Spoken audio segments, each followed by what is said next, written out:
Congratulations. Thanks. How much confidence does a performance like that and a victory like that give you going into the other? Yeah, a lot. Obviously today though I wasn't focused on the Australian Open. It was more about today and playing the best players in the world in finals or tournaments. Always, it's exciting, and that's where you still play the game. So for me, it was motivation enough just to try and get the win out there, and obviously win another title. It'd been a couple of years, so I was just ready for the challenge today, and played great. Obviously at the start, really well, and took Roger a little bit of time to get into the match, and then I just had to fight hard at the start of the third set. Did it surprise you a little bit how Roger started? I mean, there was air sweeps, there was was that surprising for you from the other end?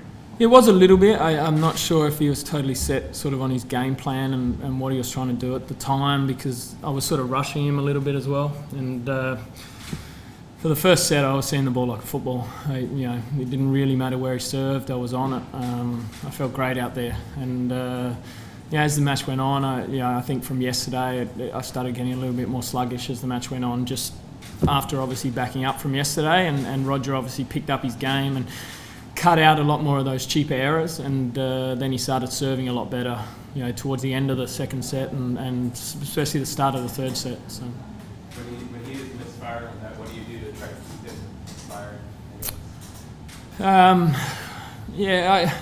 I didn't want to go back into my shell too much though, because I came out, I was pretty aggressive right from the start, and even on his first, second serves, I was having a crack at everything. And even when I was up and he wasn't making that many balls out there, I didn't want to give him the opportunity to play himself into form too much either.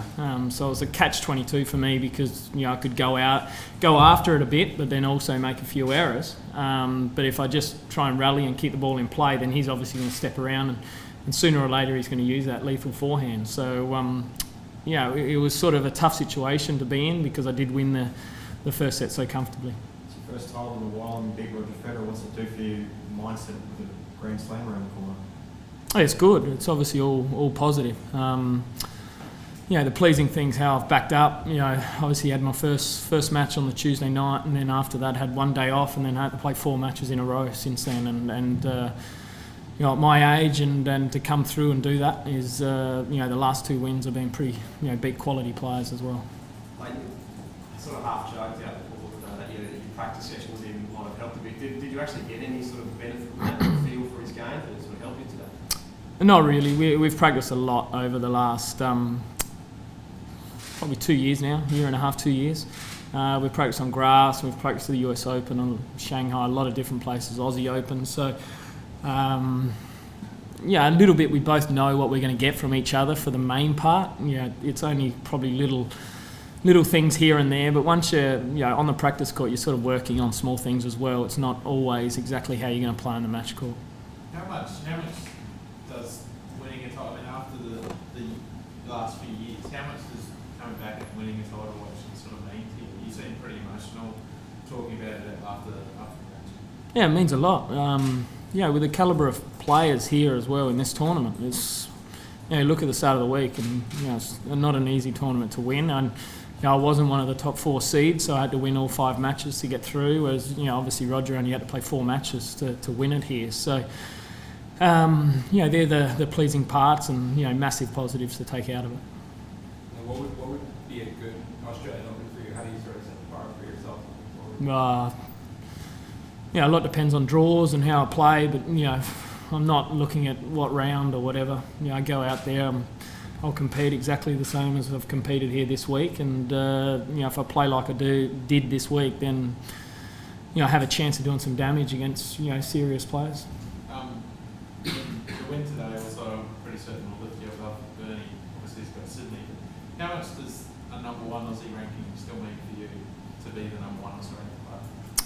Not that much. It's not something I've thought about at all, and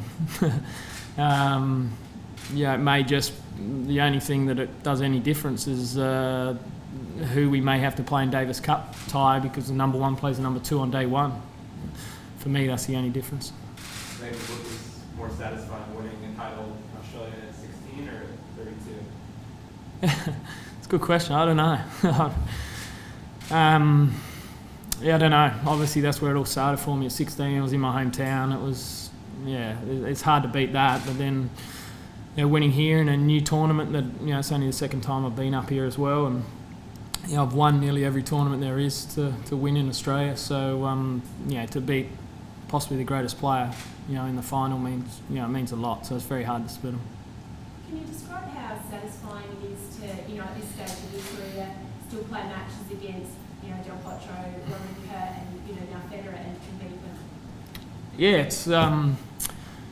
I think the most pleasing thing is where I've had to come through and the tough times in terms of the surgeries and being, before the last surgery, I've made no secret. There was no guarantees that I'll be able to play again at all. And there were still times when I came back from that surgery and played that Wimbledon straight after it that, I was still doubting whether I was ever going to be pain-free again. So for me, that's the most pleasing thing, and that's what, I look to my bench and the guys in my team, and they know exactly what we've all been through with it, and, that's the most pleasing thing. Last two, please. Hey, how would you rate Roger's chances in Melbourne? What do you see of him this week? Yeah, I think in most of his other matches he looked pretty good, I thought, this week. Yesterday I only saw a little bit. There was a small patch where Shardy was able to get on top for a little period there, but for the most part this week I'd say Roger's serve's been he's hit his spots pretty well, which is important for him. And he's always going to be very tough to beat, especially in Melbourne over 5 sets as well. At the moment, it's really only those top 3 guys that are sort of ahead of him, I guess, in the chances to win it. What's this do for you if you come up against one of those top 3, knowing you've beaten Roger now so close to Australia, and you walk on the court and look in the dial or whatever it might be, or one of the top 10? No, it's still going to be as tough as ever, but it just gives me a lot more confidence going out there, believing in how well I'm hitting the ball at the moment, and then I can match it with the best guys. And obviously, it's a different stage. Winning 3 out of 5 sets against those guys, but that's why I still play the game.